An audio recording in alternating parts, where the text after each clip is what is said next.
কৃষ্ণ শংকৰ গুৰু হৰি ৰাম ৰাম ৰাম। কৃপালু মহাপুৰুষ জগতগুৰু শ্ৰীমন্ত শংকৰদেৱ গুৰুজনাৰ পৰম ভক্তি ধৰ্ম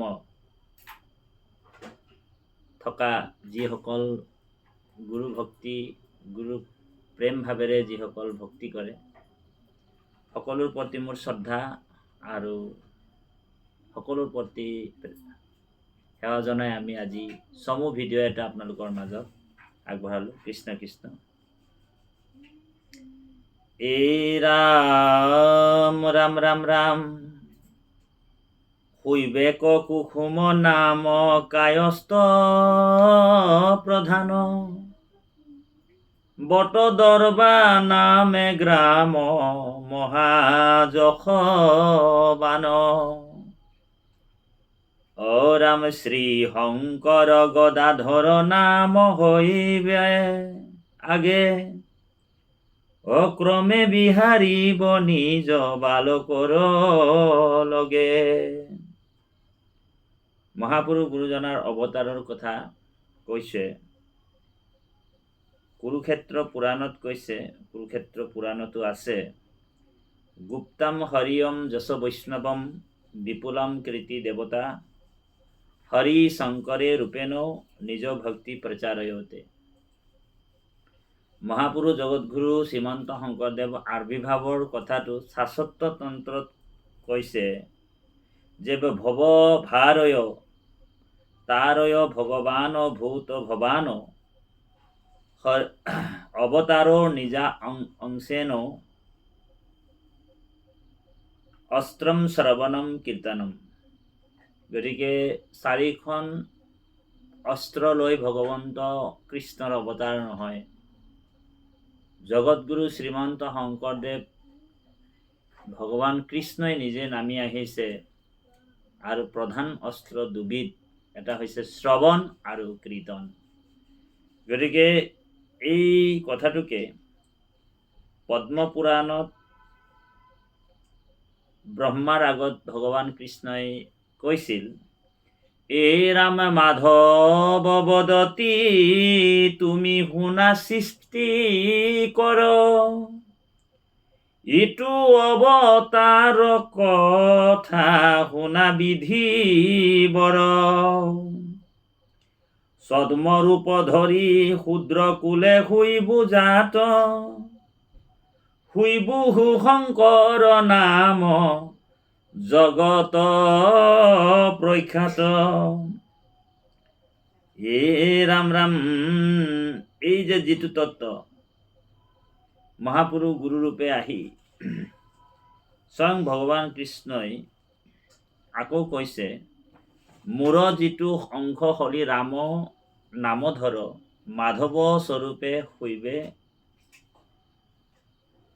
ইটো সৃষ্টি কৰ কহিলন্ত নাৰায়ণ পূৰ্বৰ কথাত হৰে পাতিলন্ত তান নাম ধৰিবাক আগম কৰিয়া মুক ঢাকিলন্ত হৰি সিজিলন্ত আমোচন পাপ নিৰন্তৰ সেহি হেতু শংকৰৰ নামক ধৰিবু তজু আগে ব্ৰহ্মাময় নিষ্ঠ কৰি কৈলো।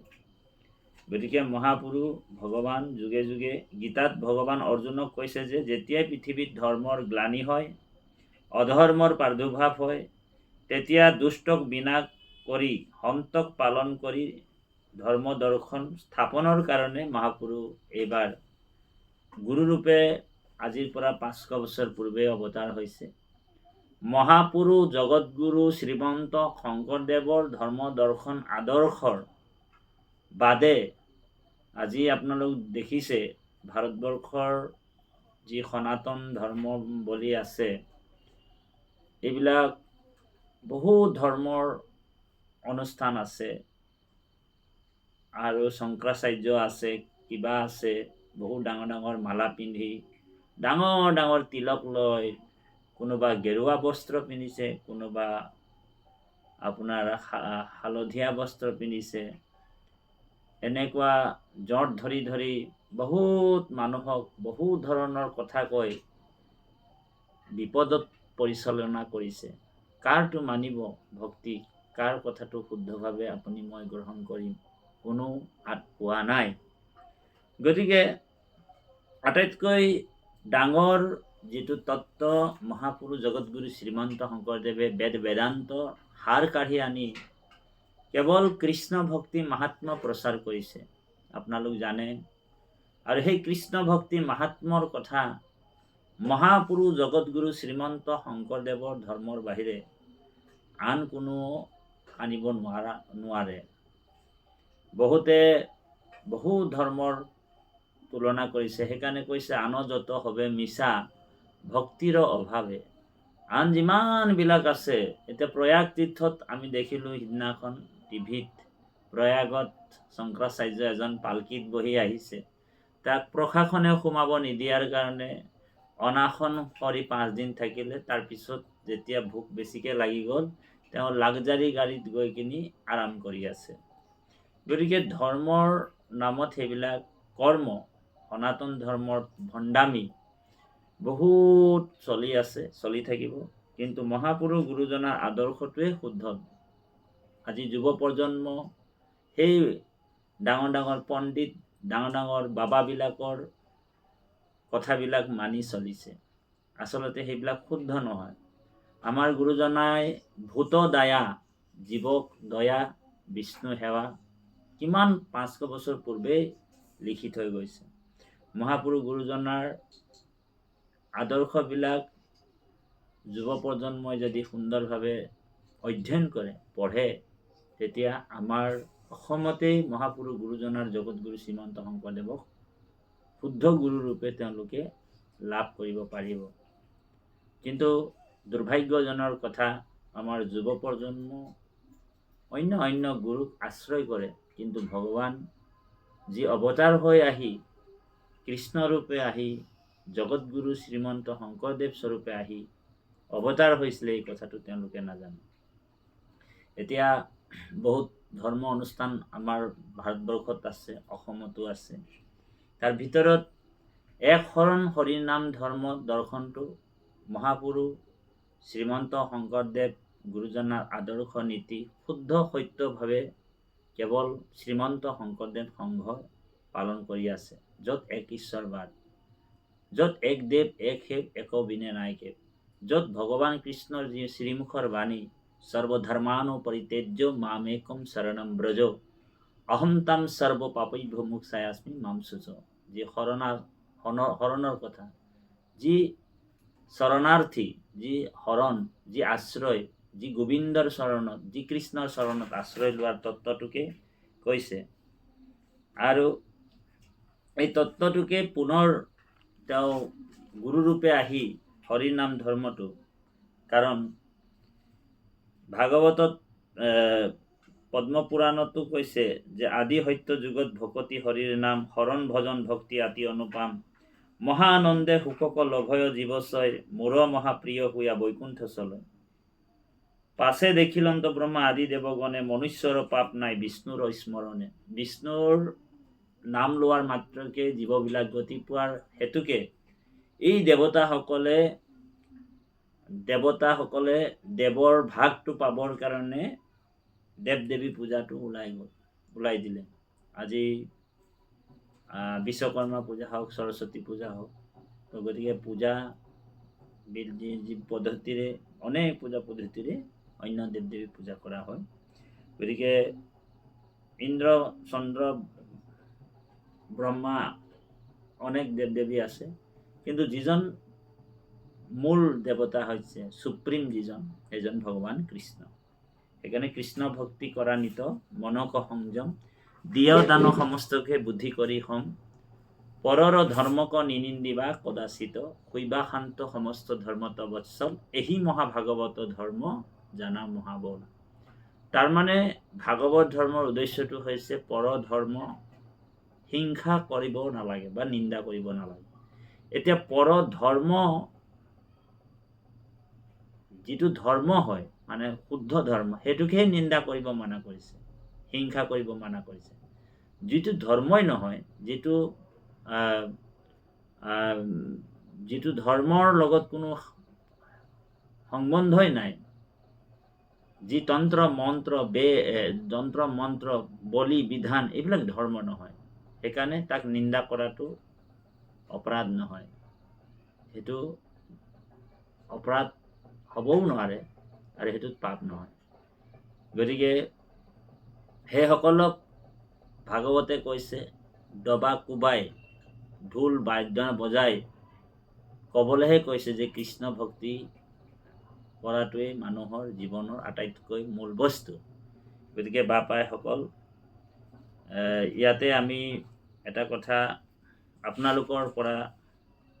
আপোনালোকক কৈছোঁ যে শ্ৰীমন্ত শংকৰদেৱ সংঘ নামৰ যিটো অনুষ্ঠান অনেক ধৰণৰ ইয়াতে বাৰে বাৰে বহুতে প্ৰতাৰণা কৰা দেখা যায়। শ্ৰীমন্ত শংকৰদেৱ সংঘক নস্যাৎ কৰিবৰ কাৰণে এচাম মহা অজ্ঞানীসকল, কুবুদ্ধিসকল, কূটনীতিসকল অনেক অবান্তৰ কথা কৈ থাকে। কিন্তু আজি শ্ৰীমন্ত শংকৰদেৱ সংঘৰ যি ভক্তিৰ সোঁত ভাৰতবৰ্ষৰ উত্তৰ পূব ভাৰতবৰ্ষৰ অৰাজনৈতিক ধৰ্ম অনুষ্ঠান হিচাপে পৰিগণিত হৈছে। আৰু এই অৰাজনৈতিক ধৰ্ম অনুষ্ঠানটো অকল অৰাজনৈতিকেই নহয়, ধৰ্ম আৰু সাংস্কৃতিকৰ লগত শ্ৰীমন্ত শংকৰদেৱ সংঘ এপদ খোজ দি বহু দূৰ বাট অতিক্ৰম কৰিছে। বিশ্বৰ যি শুদ্ধ সত্য পবিত্ৰ ধৰ্মটো প্ৰচাৰৰ হেতু অনেক চেষ্টা হাতত লোৱা দেখা পোৱা যায়। আজি শ্ৰীমন্ত শংকৰদেৱ সংঘৰ যি ভক্তি দৰ্শন, যিটো আদৰ্শ, সেইটো বিশ্বৰ সকলোৱে মানি লৈছে আৰু মানিবই লাগিব। আপোনালোক জানে শ্ৰীমন্ত শংকৰদেৱ সংঘত যেতিয়া অধিৱেশন হয়, তাত লক্ষ লক্ষ ভকতৰ সমাৱেশ হয়। তাত এটা বস্তু আপোনালোক খুবেই লক্ষ্য কৰিব, য'ত সাম্যবাদ, য'ত ঐক্যবাদ আৰু য'ত ভক্তিবাদ তিনিওটা বস্তু সংমিশ্ৰণ হৈ থাকে, আৰু সেই তাত যিটো ব্ৰহ্ম আনন্দ সুখ বুলি কোৱা হয়, সেই ব্ৰহ্ম আনন্দ সুখটো তাত পোৱা যায়। এতিয়া আমি আমাৰ শ্ৰীমন্ত শংকৰদেৱ সংঘৰ পৰা বহুত অনুষ্ঠান অকণমান পদ প্ৰতিষ্ঠা নাপালেই, অকণমান কিবা এটা পদ প্ৰতিষ্ঠা যদি নাপায়, বহুতে এই অনুষ্ঠানটোৰ পৰা ফাটি গৈ অন্য এটা অনুষ্ঠান খুলিবলৈ আগবাঢ়ে। তেনেকুৱা ঠাল ঠেঙুলীয়া অনুষ্ঠান বহুত আছে। কিন্তু অনুষ্ঠানৰ পৰা গৈ এতিয়া আকৌ অন্তৰত সদায় দিন তেওঁলোকৰ আমাৰ এগেইনষ্টত তেওঁলোকে সদায় বিদ্ৰোহ কৰি জীয়াই আছে। তেওঁলোকৰ হৃদয়ত সদায় জ্বলি আছে জুই, যে মই কোনদিনাখন সংঘলৈ আহিব পাৰিম। কিন্তু সেইসকল বিদ্ৰোহ কৰি ওলাই যোৱা তেওঁলোককো আমি আহ্বান কৰিছোঁ যে শ্ৰীমন্ত শংকৰদেৱ সংঘ এনেই সাধাৰণভাৱে প্ৰতিষ্ঠা হোৱা ধৰ্ম অনুষ্ঠান নহয়। 1930 চনত হৈছে এটা বিপ্লৱী অনুষ্ঠান, য'ত জাতি বৰ্ণ ধৰ্ম নিৰ্বিশেষে ঐক্য মঞ্চ তৈয়াৰী কৰিছে, যিটো কটকটীয়া মঞ্চ, পূৰ্ণাংগ মঞ্চ। যিমান ৰাজনৈতিক কৰা, যিসকল কূটনীতি কৰা, ঠগ প্ৰবঞ্চনা কৰা যিসকল মানুহ বা ব্যক্তি শ্ৰীমন্ত শংকৰদেৱ সংঘত আহিছিল, সেইসকল বহুত ওপৰলৈ উঠিছিল, তাৰপিছত জহি খহি সৰ্বনাশ হৈ গ'ল। যিসকলে শ্ৰীমন্ত শংকৰদেৱ সংঘক অপবাদ কৰি শ্ৰীমন্ত শংকৰদেৱ সংঘক পিঠি দি যিসকলে গালি সপনি দি কিনি ওলাই গুচি গৈছিল, তেওঁলোকৰ অস্তিত্বই নাই। তেওঁলোকৰো 4-5টামান ভাগ হয়, এতিয়া সমাজত তেওঁলোকৰো বিভেদৰ সৃষ্টি হৈছে। গতিকে শ্ৰীমন্ত শংকৰদেৱ সংঘ আপোনালোক জানে শদিয়াৰ পৰা ধুবুৰীলৈকে কিন্তু এটাই ৰূপত প্ৰতিষ্ঠা হৈ আছে। শ্ৰীমন্ত শংকৰদেৱ সংঘৰ এনে কি কথা আছে, এনে কি সততা আছে, এনে কি শুদ্ধতা আছে যে আজিলৈকে শ্ৰীমন্ত শংকৰদেৱ ভাগ কৰিব পৰা নাই। যোনে ভাগ কৰিবলৈ চেষ্টা কৰিছে তেওঁলোকৰ 5টা ভাগ 6টা ভাগ হৈ গৈছে, কিন্তু শ্ৰীমন্ত শংকৰদেৱ সংঘ আজিও শুদ্ধ সত্য পবিত্ৰতা। শ্ৰীমন্ত শংকৰদেৱ সংবিধানখন দুষ্কৃতীসকলে জ্বলাই দিলে। দুষ্কৃতীসকলে শ্ৰীমন্ত শংকৰদেৱ সংঘক ক্লাব বুলি আখ্যা দিয়ে, কিন্তু শ্ৰীমন্ত শংকৰদেৱ সংঘৰ যি মঞ্চত আহি শ্ৰীমন্ত শংকৰদেৱ সংঘত তেওঁ যদি আহিব, প্ৰেম নদী যেতিয়া অধিৱেশনবিলাকত বৈ যায়, তাত আহিলে তেওঁ সেই দুষ্কৃতীজন, সেই মহাপাপীজনো এটা শুদ্ধ সত্য পবিত্ৰ ধৰ্মৰ হেতু বান্ধি তেওঁ হৃদয়ত ধাৰণ কৰি যাব লাগিব। তেওঁ এক পবিত্ৰ আত্মা হৈ যাব, তেওঁ বৈকুণ্ঠ হৈ যাব, জীৱন্তে মুক্ত হৈ যাব। গতিকে শ্ৰীমন্ত শংকৰদেৱ সংঘত তাতিবাব নাথাকিলেও এই শ্ৰীমন্ত শংকৰদেৱ সংঘ জিলিকি থাকিব সদায়। আৰু সেইকাৰণে আমি আজি দেখা পোৱা যায় যে বহুতে কৈছে যে শ্ৰীমন্ত শংকৰদেৱ সংঘ যিহেতু অৰাজনৈতিক অনুষ্ঠান, ইয়াত ৰাজনৈতিকৰ মানুহবিলাকক কিয় নিমন্ত্ৰণ দিয়া হৈছে? শ্ৰীমন্ত শংকৰদেৱ সংঘ ৰাজনৈতিকৰ টকাৰে অনুষ্ঠান অধিৱেশন পাতে। হয়, শ্ৰীমন্ত শংকৰদেৱ সংঘ ৰাজনৈতিকৰ পইচা, ধন টকা পইচাৰে অধিৱেশন পাতে। আৰু যিসকলে সেই ভাৱনাটো ধৰিছে, যিসকলে এই কথাটো কৈছে, এইটো সম্পূৰ্ণৰূপে মিছা।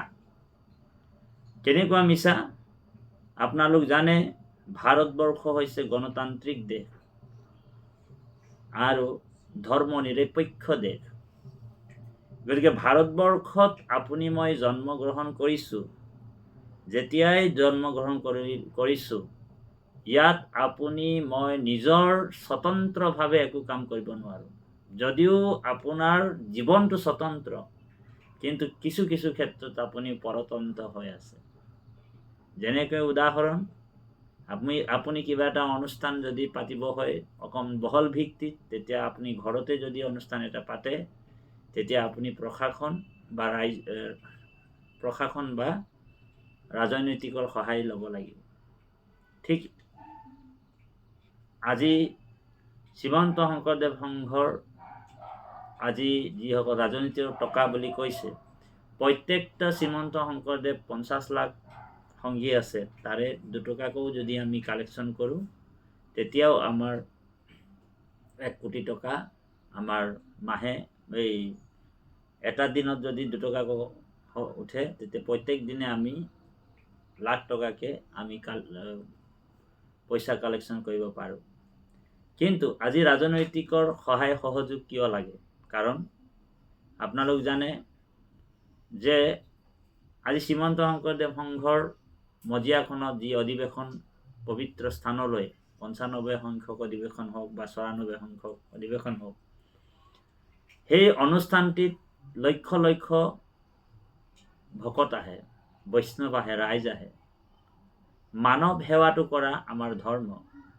গতিকে তাত যি ব্যৱস্থা হয়, সম্পূৰ্ণৰূপে আমি প্ৰশাসন আৰু চৰকাৰৰ নীতিৰে, নিয়মাৱলীৰে আমি চলিব লাগিব। আৰু সেইমতে লাখ লাখ টকা আমাৰ ভকত বৈষ্ণৱেও তাত অধিৱেশনত অৰ্পণ কৰিছে।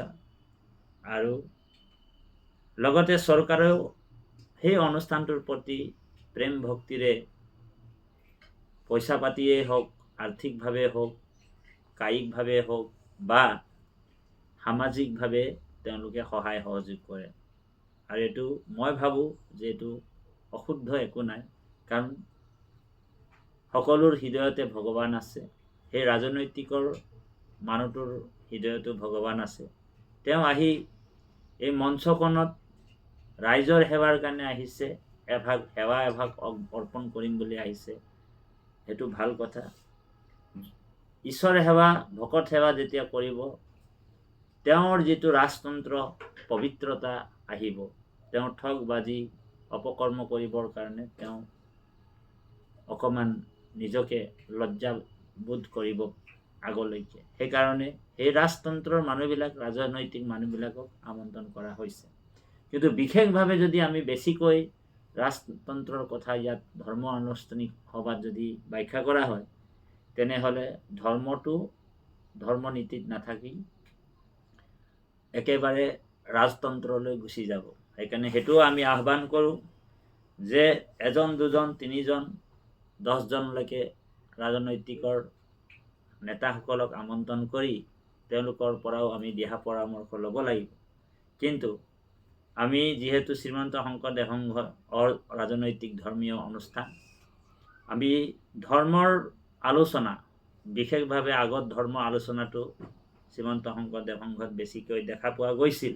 এতিয়া ধৰ্ম আলোচনাটো কমি গৈছে। কৰুণাকান্ত কলিতা বাপৰ দিনত ধৰ্মৰ আলোচনাটো বেছি হয়, কিন্তু ৰাজনৈতিকৰ আলোচনাটো অলপ বেছিকৈ চৰ্চা হৈছে। সেইকাৰণে আমাক বহুতে আঙুলিয়াইছে। গতিকে সেইটো আমি কৰিব নালাগে। আমি সদায় ধৰ্মীয় আলোচনাবিলাক শুদ্ধ সত্য পবিত্ৰতা ভাৱেৰে কৰিলে বহুতে সেই আশাৰে সেই অধিৱেশনলৈ যায়। আৰু সেইকাৰণে আমি প্ৰশাসন আমাক লাগিব, কাৰণ ইমান ডাঙৰ অধিৱেশন পাতিছোঁ। আমাক চৰকাৰো লাগিব, কাৰণ চৰকাৰৰ যিটো ধন বুলি কৈছে ৰাজনৈতিকৰ টকা, আচলতে ৰাজনৈতিকৰ টকা নহয়, সেইটো আপোনাৰ টকা, মোৰ টকা। ৰাজনীতিকে মোদীৰ ওচৰত ধন ক'ত পাব? সেইবিলাক আমাৰহে টকা, আমাৰ ৰাজনৈতিকৰ, আমাৰ ৰাইজৰ পইচা। এই ৰাইজৰ পইচাটোৱে ৰাইজৰ ওচৰতে তেওঁলোকে অৰ্পণ কৰিছে, ভকত বৈষ্ণৱৰ ওচৰতে অৰ্পণ কৰিছে। এইটো ভুল নহয়। আপুনি মই ভাবিছোঁ যে এইটো টকাটো বোলে ৰাজনৈতিকৰ পইচা, সেইটো নহয়, ৰাজনৈতিকৰ নহয়, সেইটো ধন আমাৰহে, মোদীৰ নহয়। মোদীয়ে বা মুখ্যমন্ত্ৰী যিসকল আছে পদ প্ৰতিষ্ঠা ৰাজনৈতিক নেতাসকল, সেইসকল ৰাইজৰহে সেৱাত লগাইছে। সেইটো অতি উত্তম কৰ্ম, তেওঁলোকে এইটো কৰিব পাৰিছে। গতিকে ৰাইজক সেৱা কৰি আগবাঢ়ক, তেওঁলোকেও আগবাঢ়ক, ৰাজনৈতিকৰ যিসকল মানুহ। আৰু আমাৰ শ্ৰীমন্ত শংকৰদেৱ সংঘই হওক আৰু বেলেগ বেলেগ অসমত ধৰ্মীয় অনুষ্ঠান আছে, শুদ্ধ ধৰ্মীয় অনুষ্ঠান, সেই সকলেও শুদ্ধভাৱে আগবাঢ়ি যাওক। সকলোৰে সহায় সহযোগ গতেহে বিন্দুৱে বিন্দুৱে এখন হিন্দু হয় বুলি কৈছে। গতিকে আমি প্ৰেম ভক্তি সকলোতে বজাই ৰাখিব লাগিব। খালি অপ্ৰীতিক কাৰ্য, হিংসা আৰু মানে আপোনাৰ যিবিলাক প্ৰাণী হিংসা হয়, তেনেকুৱাটো ধৰ্ম হ'ব নোৱাৰে। সেই ধৰ্ম অনুষ্ঠানবিলাকত যাতে আমিও আশা কৰোঁ সেইবিলাক যাতে এই অসম ভূমিৰ পৰা মুক্ত হওক। বলি বিধান মহাপুৰুষ গুৰুজনাৰ যি অৱতাৰ হয়, বলি বিধান এইবিলাক অপ্ৰীতিক কাৰ্য, মানুহকো বলি দিছিল এসময়ত।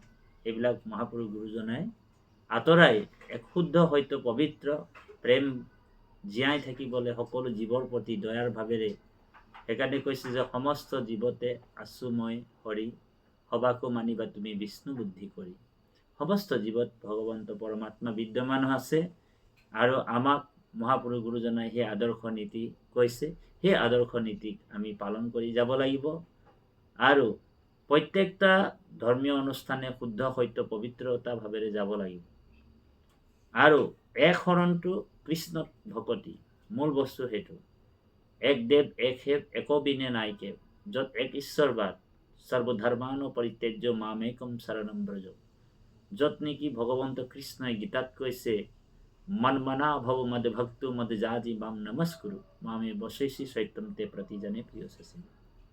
গতিকে সেই প্ৰেমেৰে বোলে ইয়াত আমি ৰুদ্ৰাক্ষ, ইয়াত আমি তুলসী মালা, ইয়াত বোলে ডাঙৰ ডাঙৰ ফুট লোৱাৰ কোনো আৱশ্যকতা নাই। যাৰ হৃদয়ত প্ৰেম আছে, যাৰ হৃদয়ত ভক্তি আছে, যি জীৱৰ উপকাৰ কৰে, ভোকাতুৰ সকলকো এমুঠি অন্ন দি ব্যৱস্থা কৰি তেওঁলোকে ভগৱন্তৰ প্ৰত্যেকটা জীৱতেই ঈশ্বৰ ভৱ কৰা, উপলব্ধি কৰা, প্ৰত্যেকৰ হৃদয়ত অনুভৱ কৰা, সেইটোৱেই হৈছে একমাত্ৰ ভকতি। গতিকে সেই ভকতিত আমি আগবাঢ়ি যাব লাগিব। আৰু সেইকাৰণে গুৰুজনাই বৰ সুন্দৰ দৰ্শনত কথাখিনি কৈছে যে পৰম ঈশ্বৰ কৃষ্ণদেৱ ভগৱন্তে স্থাৱৰ প্ৰজন্তে গজতি পাৱে জাত তেন্তে অথিৰ জীৱন হিতু কৃষ্ণ কৃপাময় জগতৰ হিত অৰ্থে জানিবা নিশ্চয় মায়ায় মনুষ্য যেন প্ৰকাশ কৰন্ত জগত কাৰণ কৃষ্ণদেৱ ভগৱন্ত স্থাৱৰ জংগম হবে ৰূপে মাধৱৰ কৃষ্ণ বিনে আন নাহি জানা নিৰ্ভৱ। গতিকে স্থাৱৰ জংগম গোটেইটোতে আমি ঈশ্বৰক স্তুতি কৰিব কৈছে। আৰু যোনে সেই ধৰণৰ ভগৱন্তক স্তুতি কৰে, দেৱে তীৰ্থে যাক তাৰিবে নোৱাৰে পাতকত গৈলা তল হৰিৰ নামে পাইলে তেখনে উদ্ধাৰ দেখা ভকতিৰ বল। দেৱতাও তাৰিব নোৱাৰে, তীৰ্থও তাক তাৰিব নোৱাৰে, কিন্তু ভগৱন্তৰ নামে তাৰিব বুলি কৈছে। সেইকাৰণে ভাগৱতৰ একাদশ খণ্ডত গুৰুজনে পদবন্ধ কৰিছে, যিটো জন যায় মাধৱৰ নাম স্মৰি পাছে পাছে যায় দেৱ দেৱী তুতি কৰি মূৰ্তিমন্ত হুয়া ৫ প্ৰকাৰ মুকতি মুক লৈও যাওক বুলি কৰয় কাকতি। গতিকে বেদৰ যি ৰহস্য ভক্তি গুৰুজনাই আগ কৰি সমস্ত জগতৰ কল্যাণৰ সৈতে এই হৰিৰ নাম যিটো ধৰ্ম গুৰুজনাই স্থাপন কৰিছে, হৰিৰ নাম বিনে জপ যজ্ঞ দানে সাধিবে নোৱাৰে গতি নপাৰে গতি নামৰ সমান নাহি পুণ্য আন জানিবা তুমি নিৰ্পতি ৰাম জানিবা তুমি নিৰ্পতি। শ্ৰীমন্ত শংকৰ হৰি ভকতৰ জানা যেন কল্পতৰু তাহান্ত বিনাই নাই নাই আমাৰ পৰম গুৰু ৰাম আমাৰ পৰম। জয় জগতগুৰু শ্ৰীমন্ত শংকৰদেৱ, জয় একশৰণ হৰিৰ নাম ধৰ্ম, জয় শ্ৰীমন্ত শংকৰদেৱ সংঘৰ। ঔ হৰি ঔ ৰাম কৃষ্ণ। মুকুন্দা মুকুন্দা আকৌ পটাপট কাটিম মোক দে।